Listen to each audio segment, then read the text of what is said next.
They boarded first class with my sister's family, sipping champagne before takeoff. The text message arrived at 9:47 a.m.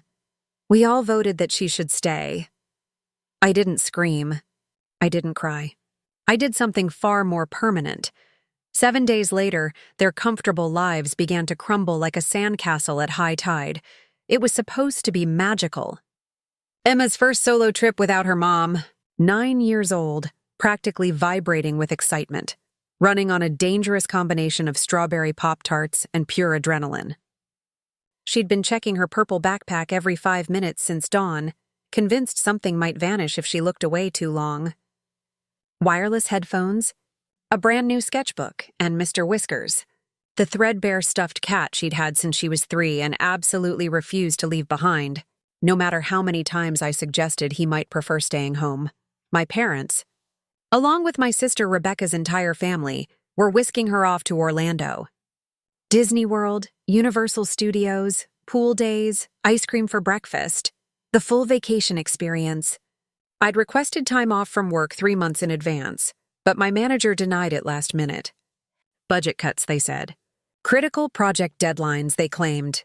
So instead of joining them, I'd spent the previous evening packing Emma's favorite snacks, those organic fruit strips she loves, crackers shaped like goldfish, juice boxes, kissed her forehead about 50 times, and told myself this was completely fine. She'd be surrounded by family who loved her. What could possibly go wrong? At 8:20 a.m., my mother texted a photo from the departure gate at Chicago O'Hare. Emma was grinning so wide I could count her teeth, including the one that had just grown in after she lost it eating an apple. Both thumbs pointed skyward in triumph. The caption read, "Boarding in 10 minutes. Our little traveler." I smiled at my phone screen, showed it to my colleague Sarah, and said with pride tinged with loneliness, "That's my girl, off on her first big adventure without me." Then I tried to ignore the hollow feeling spreading through my chest, that peculiar ache that comes from being left behind even when you're the one who couldn't go. 2.5 hours later, during a suffocatingly boring quarterly budget meeting, another message buzzed through. I glanced at my phone discreetly under the conference table. We all voted that she should stay. I stared at those 7 words, my brain refusing to process them. Stay where? At the gate? In Chicago? It registered as nothing more than another example of my family's incomprehensible sense of humor, the kind of inside joke that makes sense to everyone except the person it's about. I set my phone face down on my lap and forced myself to focus on the spreadsheet being projected on the wall, numbers that suddenly seemed impossibly blurry. I wish I'd called immediately. I wish I'd demanded an explanation. I wish I'd trusted the ice-cold feeling that flashed through my stomach. But I didn't. And by the time I finally understood what that cryptic message actually meant, Emma was sitting alone in a strange office at O'Hare International Airport, small legs swinging nervously, waiting for a mother who had no idea she'd been abandoned like forgotten luggage. The rest of my morning dissolved into corporate white noise. Emails piled up faster than I could read them. Conference calls blurred together into one long, monotonous voice. The usual chaos of a Tuesday at a marketing firm in downtown Chicago. Every so often, I'd pull up that photo of Emma at the gate and feel a quick, warm pulse of maternal pride. She was flying across the country. My baby was brave enough to do this. She was absolutely fine. By mid-afternoon, the fluorescent office lights had turned everything the sickly color of old newspaper. I checked my phone again during a bathroom break. No new messages. Obviously not. They'd be somewhere over Missouri or Arkansas by now, probably halfway to Florida. I told myself firmly to stop being a helicopter parent. Emma was 9. She could handle a few hours on a plane with her grandparents. When I finally escaped work at 5:45 p.m., the parking garage smelled like exhaust fumes and hot asphalt.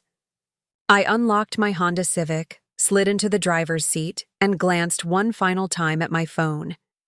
The same unread text stared back at me with new menace. We all voted that she should stay. For the first time since receiving it, the words felt genuinely strange. Off. Wrong. Like a sentence in a foreign language that you suddenly understand. I decided I'd call once they landed in Orlando, just to hear Emma's voice, to tell her goodnight, to ask about the plane ride. It had been an exhaustingly long day. I craved something normal, something maternal, something that felt like home. I dialed my mother's cell phone. They answered on the second ring. Background noise flooded through. Laughter. The hollow clatter of rolling luggage someone, my brother-in-law Marcus, probably saying something about rental car insurance. "Hey," I said, genuine smile in my voice. "You made it." "That's wonderful. Can you put Emma on? I want to hear about the flight." A pause. Not a natural pause. A calculated one. Then my mother's voice, artificially light, as if we were discussing tomorrow's weather forecast. "Didn't you get our message, sweetheart?" "What message?" "The one that said we all voted she should stay." I actually laughed. A short, confused bark of sound. Because what else do you do when your brain absolutely refuses to accept the obvious? "Mom, what does that even mean?" "What are you talking about?" My father's voice came next, taking over with that particular tone he uses when he's decided something and expects everyone to accept it. Calm. Factual. Completely unreasonable. Emma was misbehaving, acting up. We took a family vote and decided it would be better if she stayed home. The laugh died in my throat, strangled by understanding. You left her?" My voice came out as a whisper. "You left my daughter?" My sister Rebecca cut in, bright and efficient, the way she talks when she's trying to convince you that something insane is actually perfectly logical. "Oh my God, Jessica, relax." "We're not monsters. We called an emergency childcare agency. She's completely fine. Fine." The word tasted like poison. Mom again, helpful. "It's a very good agency, sweetie. 5 stars on Google reviews. We'll text you their information." "We're catching the shuttle to the rental car place," my father added. "We'll talk later when we're settled at the hotel." Click. For a long moment, I just sat there in my car in the parking garage. Phone still pressed against my ear, listening to absolutely nothing. Then the silence began to scream. I called again. Straight to voicemail, again. Voicemail, again. Voicemail. One single thought cut through the rising panic. My child is alone. And just like that, I was moving. Purse over shoulder, keys gripped so tight they bit into my palm. No plan, just pure maternal instinct and mounting rage.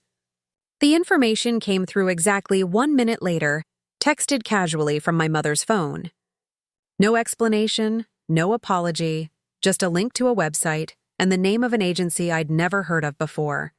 Safe Hands Emergency Childcare Services.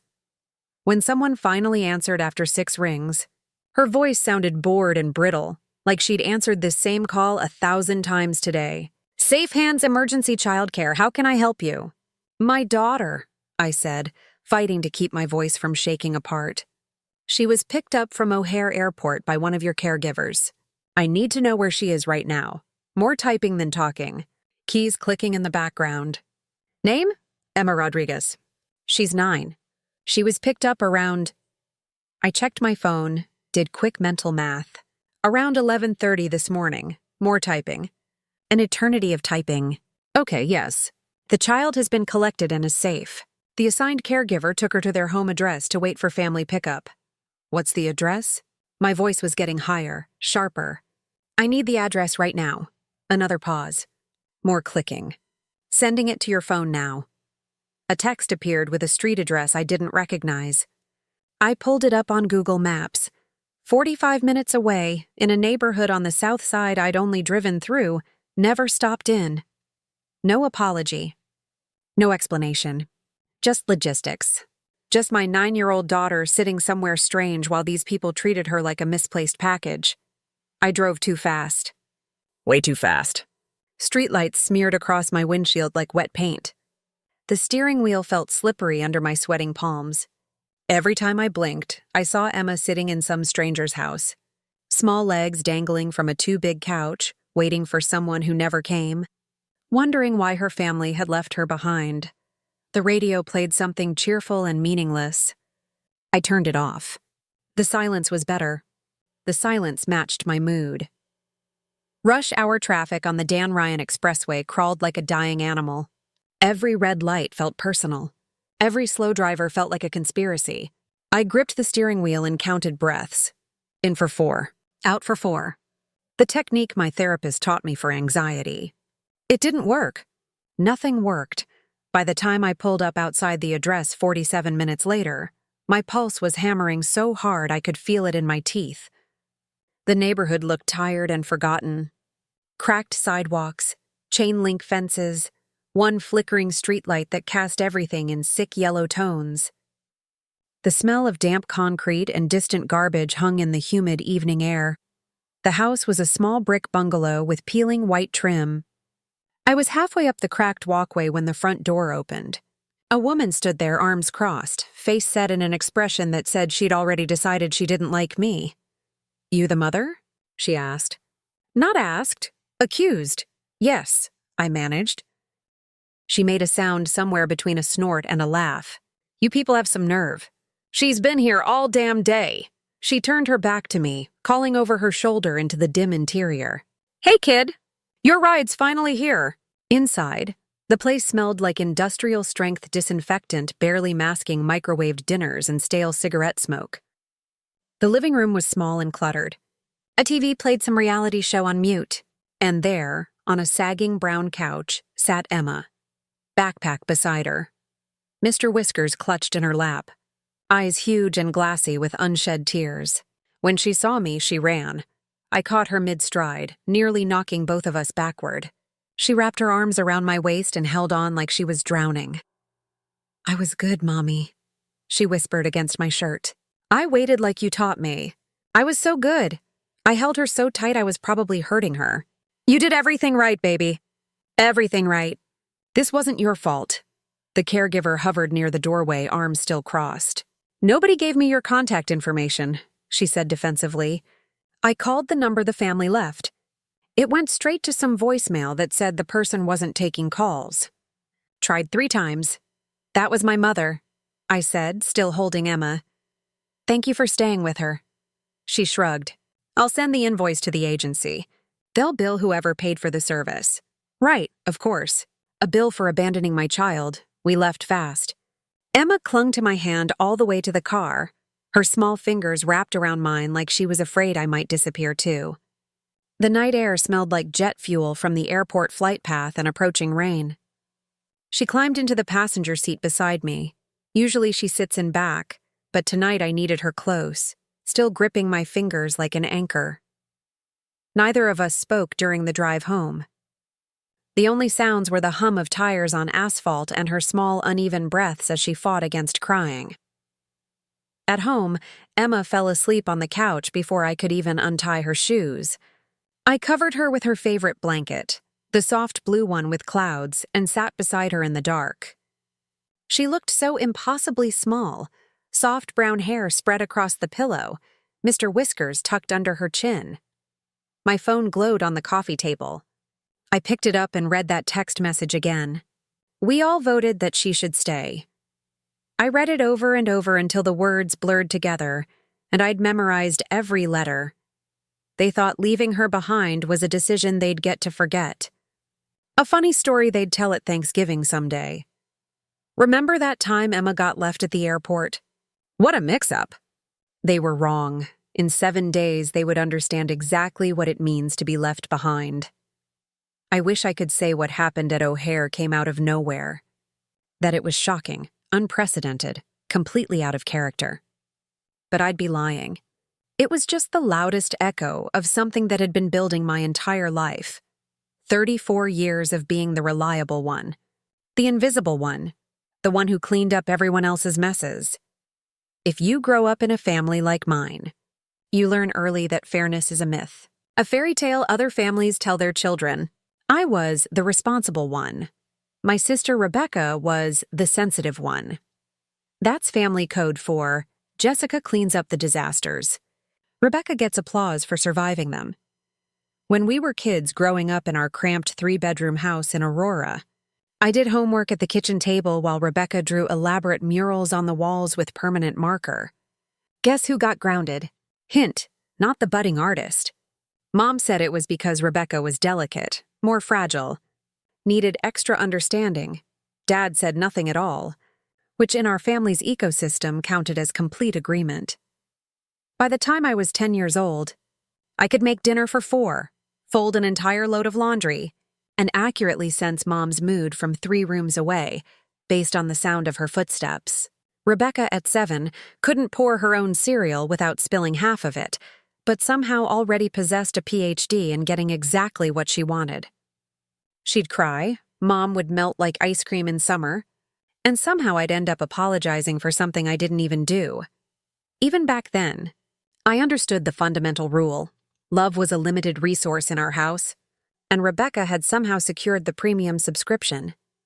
In high school, I stopped expecting anyone to notice me unless something was broken and needed fixing.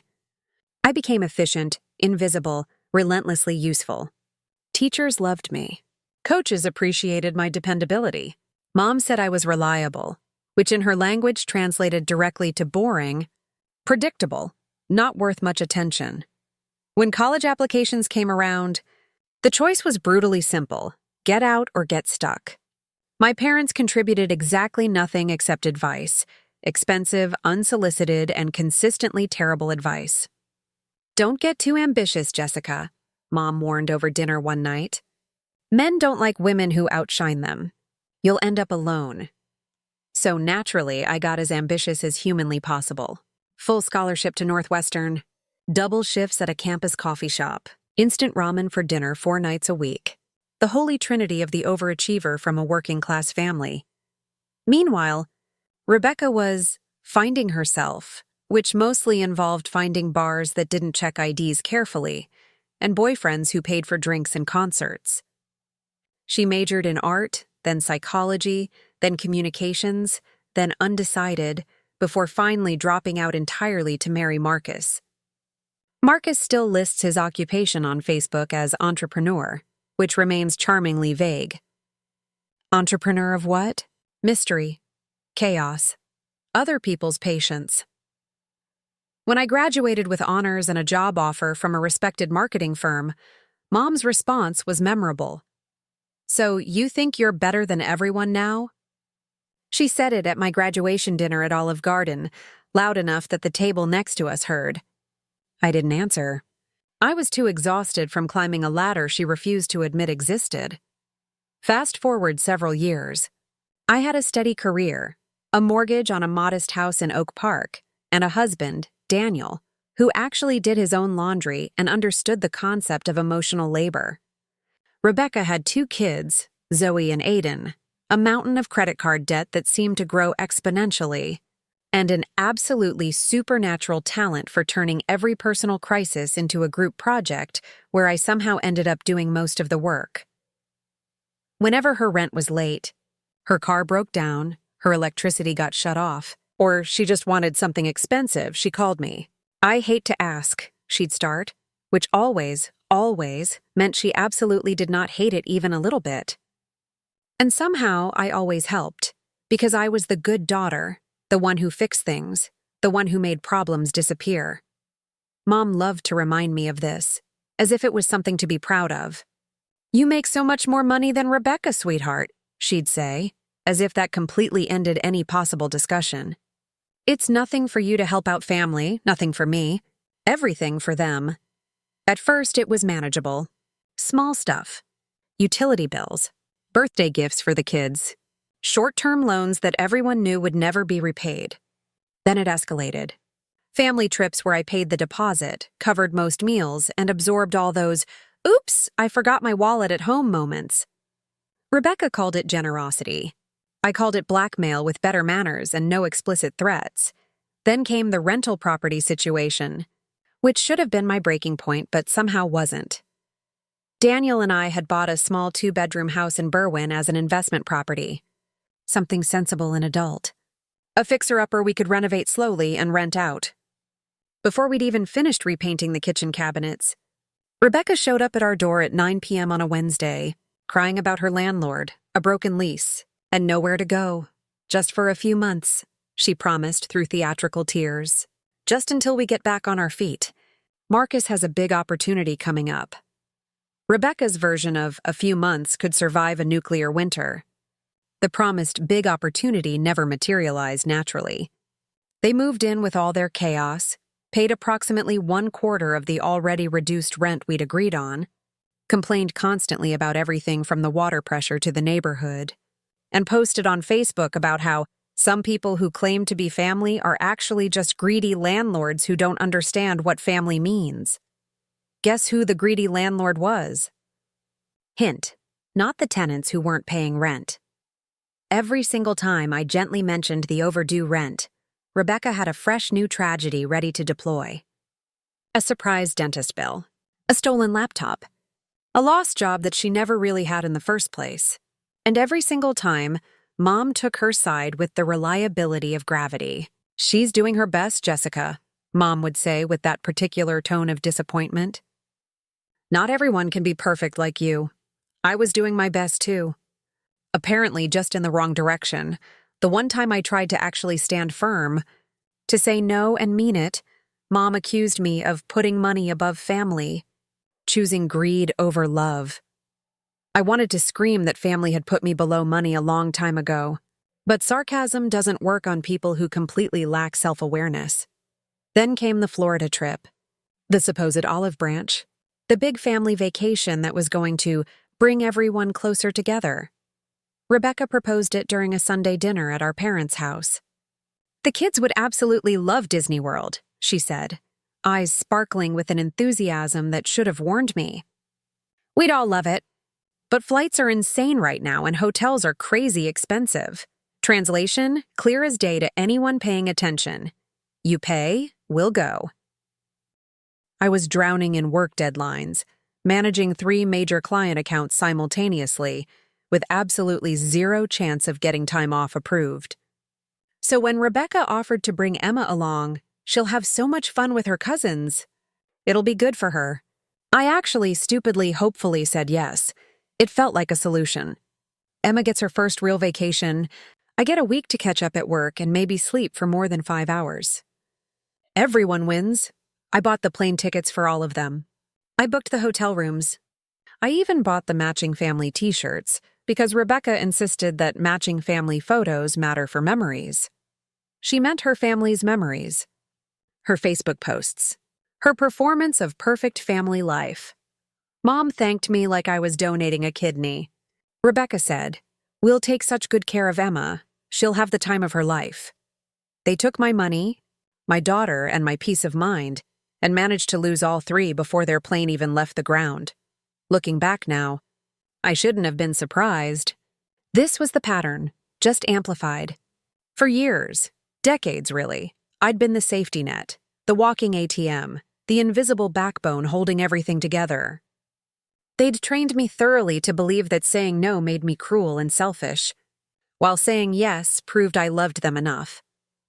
But standing in that stranger's living room later that day, holding Emma while she cried into my neck, something in me burned clean. Not anger exactly, clarity. The kind of clarity that strips away every excuse you've ever made for people who've never deserved them. They'd always said family comes first. I finally agreed. Just not their version of family. 7 days after they left Emma abandoned at O'Hare, their comfortable lives started to unravel. Emma woke up crying around 2:30 in the morning on the 3rd night home. The kind of crying that starts quiet, like she's trying not to bother anyone, then breaks apart all at once. I was out of bed before I'd consciously decided to move. She sat up in bed, hair tangled, eyes glassy with tears and confusion. "Why didn't Grandma want me?" she whispered. That one sentence hurt worse than everything that came before combined. I pulled her against me, breathing in the strawberry scent of her shampoo. "She doesn't know how to be good to people," I said as gently as I could manage. "That's not your fault. That's never been your fault." She nodded like she understood, which somehow made it infinitely worse.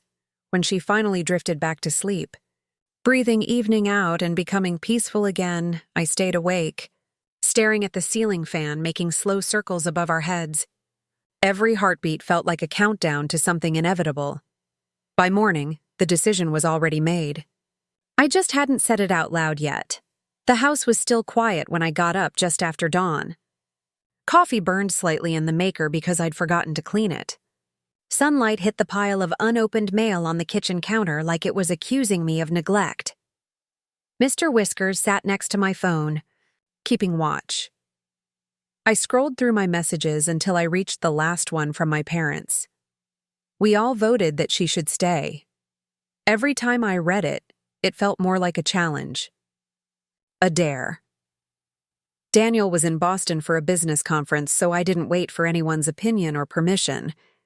I opened my laptop at the kitchen table and started digging through files, emails, bank statements, rental agreements, payment records, every little transaction that said you owe me nothing, but somehow always meant you owe me everything.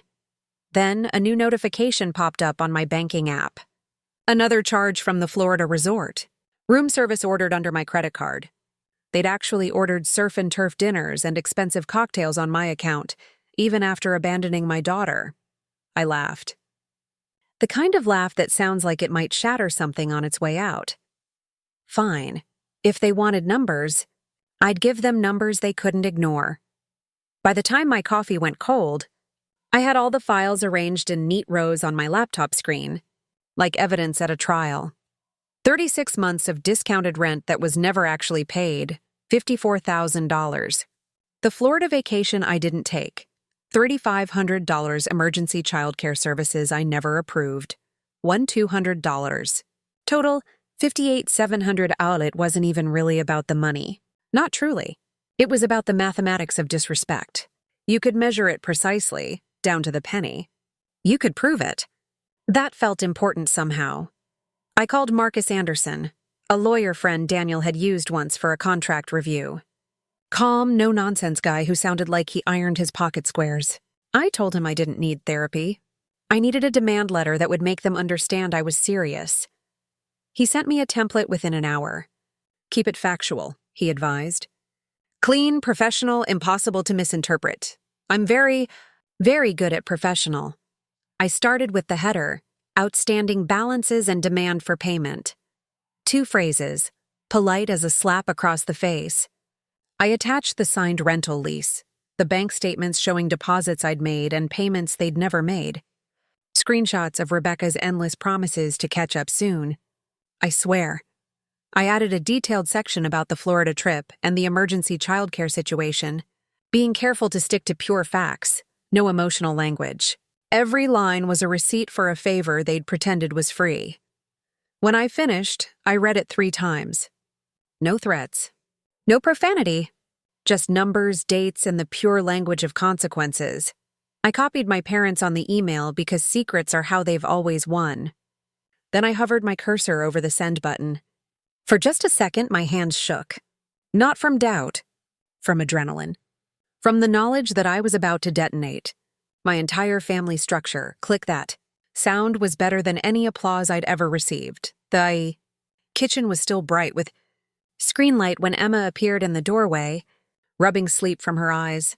She was hunched over a sheet of paper minutes later, drawing intently, head down, tongue between her teeth the way she always concentrated when she wanted something to be perfect. A cat this time. Big ears, a tiny backpack, one paw raised like it was waving goodbye. "What's Mr. Whiskers doing?" I asked, studying her careful crayon strokes. "Going home," she said simply. I watched her color in the sky with blue crayon. Too much blue the way kids always overdo it, and felt the last of the shaking leave my hands. "Smart cat," I said. She smiled, proud of her drawing. He's not scared anymore. Neither was I. The day after I hit send, my phone erupted. Group video call. Mom, Dad, and Rebecca still in Florida. Palm trees visible behind them. Drinks with little umbrellas. The kind of vacation background that makes outrage look absurd. Mom started talking before the video even fully loaded. "Okay, Jessica, what is this supposed to be?" Rebecca laughed so hard she nearly spilled her piña colada. "A bill? Are you serious? $58,700? You're absolutely hilarious." Dad smirked, clearly thinking this was all theater. "She's bluffing. She just wants us to feel guilty." I didn't answer. Sometimes silence works better than any speech. Mom leaned closer to her phone camera. You know we don't have that kind of money, sweetheart. You make 5 times what we do. How could you even send something like that? You wanted to humiliate us publicly? Rebecca jumped in, voice rising. Yeah, St. Jessica, showing everyone how generous she is. What's next? You'll charge us for the air we breathe? It's not about guilt, I said calmly. It's about math. That stopped them. Their practiced smiles wobbled like bad Wi-Fi. Mom blinked rapidly. Oh, come on! You can't possibly be serious about this. I am. Tracy gave a nervous little laugh that didn't reach her eyes. You really think you can charge your own family? What kind of person does something like that? The kind of person who doesn't forget you abandoned a child at an airport. The poolside noise in their background stopped. Even the wind seemed to quit. Mom tried for the moral high ground. You don't treat family like strangers, Jessica. Exactly. Rebecca's voice jumped a full octave. You're exploiting us. This is financial abuse. Then stop being exploitable. They all started talking at once. 3 voices, 1 chorus of rising panic. I waited patiently until they exhausted themselves. When they finally ran out of words, I said calmly, You have 10 business days, and ended the call. Click. My reflection looked back at me from the black screen. Calm. Maybe. Even slightly bored. That silence felt like power. The guilt parade arrived before breakfast the next morning. A dozen missed calls, texts, voicemails layered with fake concern and real panic. Mom's message read, We're very worried about you. This isn't like you at all. Please call us. Rebecca's was shorter, more desperate. Take it back before you regret this forever. I ignored every single one. Instead, I printed the demand letter again on premium paper and mailed hard copies to each of them. If they thought this was a bluff, they could watch it arrive with tracking updates proving otherwise. The morning they flew home from Florida, my doorbell rang like an alarm clock. 3 sharp rings, entitlement in Morse code. I opened the door halfway, blocking entry. Mom stood in front, Dad behind her. Rebecca clutched her phone like she was planning to record an intervention. Mom smiled that particular smile she uses on waiters and customer service representatives. Sweetheart, this is just a big misunderstanding. No, it's not. Rebecca rolled her eyes dramatically. You're just angry about Emma. Don't ruin the entire family over this. You did that at the airport? That one landed. Rebecca's mouth opened, closed, stayed frozen. Mom tried again, softer but sharper somehow. You've changed, Jessica. Good. Dad sighed heavily. Can't we at least talk about this inside? Like adults? I'm fine out here. Mom's carefully maintained mask slipped. You're turning your back on your own parents. On your family. You left my daughter, I said clearly. I think we're even. The silence after that was heavy enough to hang pictures on. Mom's lip trembled theatrically. You're going to regret this decision. Maybe, I acknowledged. But at least I'll regret it in my own house. And I shut the door. The latch clicking into place sounded better than any applause. The smear campaign started that same night. Rebecca posted a photo of a cocktail with the caption, Money changes people. Mom commented underneath, So proud of you for staying graceful through this pain. Graceful. This from a woman who once cried in a Costco because they were out of her preferred brand of organic wine. By morning, distant cousins I hadn't spoken to in years were texting to ask why I was suing family. I didn't answer any of them. Instead, I forwarded every public post to Marcus. He called me that afternoon. Interesting family dynamics you've got, he said dryly. You have no idea. I'm sending them a defamation warning and a gentle reminder that public posts constitute admissible evidence in court. How gentle? About as gentle as a hand grenade in a suggestion box. The posts vanished within hours. In their place appeared hasty corrections. Sorry for any misunderstanding. All good now. Even their emojis looked terrified. Then came the legal chess match. For 3 solid weeks they refused to pay, swearing they'd fight it in court, that no judge would side with me, that I was destroying the family over nothing. Marcus didn't even blink. He sent another letter, meticulous and lethal, citing the signed rental contract between Rebecca, Marcus, and me. 3 years of documented missed payments. He attached the original lease agreement, Rebecca's signature right there under the clause about monthly rent obligations, and bank records showing exactly how little they'd actually paid. He also included copies of the text messages where they'd asked me to fund the Florida trip since we're taking Emma, followed by evidence that Emma never even boarded the plane. Each piece of evidence had its own exhibit label, like tiny tombstones marking every favor they'd called family obligation. He included a footnote about the child abandonment incident, phrased clinically as relevant context regarding the parties' relationship and the complainant's urgency regarding repayment. After that, they stopped threatening and started whispering among themselves. Mom called once more, voice shaking authentically this time. "Do you really want all this to go public? In court?" "You left my daughter at an airport," I said. "It's already public in my head." She hung up without another word. 2 weeks later, Marcus forwarded me an email with the subject line, "Settlement accepted. Large initial payment. Remainder in monthly installments. Everything notarized and legally binding." Daniel read over my shoulder when I showed him. "They caved," he smiled. "You sound almost disappointed." "No," I said thoughtfully. "Just surprised it took this long." He laughed. "You're terrifying when you want to be." "Efficient," I corrected him. "Terrifying costs extra." It's been 3 months since the settlement. The payments arrive exactly on schedule, automatic transfers that feel more satisfying than any apology could ever be. Every 30 days, a polite email notification. Family reimbursement, installment received. I don't even check the account balance anymore. I just smile and move on with my day. The rental property in Berwyn finally generates actual income. New tenants. Real contracts. Rent paid in full every month. Daniel jokes that the house is finally earning its keep instead of being a financial black hole.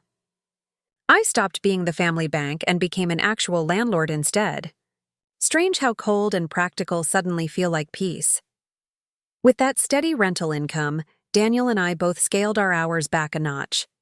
Nothing dramatic, just enough to feel human again. Evenings started belonging to us instead of to other people's emergencies. I cooked because I wanted to, not because someone was stopping by and hadn't eaten all day. We ate at the table, phones upside down. Emma told us about art projects and the new girl who always draws horses with stars on their foreheads. We played Uno and kept a running total on a whiteboard stuck to the fridge. She is currently up by 32 points and will not let me forget it. On Saturdays, we tried on a new routine. Farmer's market, library, park. Emma biked between us like a little planet with 2 steady moons. When she got wobbly, she asked, "If I fall, will you catch me?" And I got to say the thing I should have been saying to myself for years. Every time. The family predictably adjusted in the only way they know, grudgingly. Mom texts on holidays and the occasional Sunday with something neutral like a photo of tomato plants, as if gardening absolves character. Dad sends links to articles he thinks I'll like with no commentary, pretending he never voted on my child's life. Rebecca hovers at the edge of my notifications like a fruit fly, occasionally buzzing in with, "Can we talk?" Followed by, "It's not about money."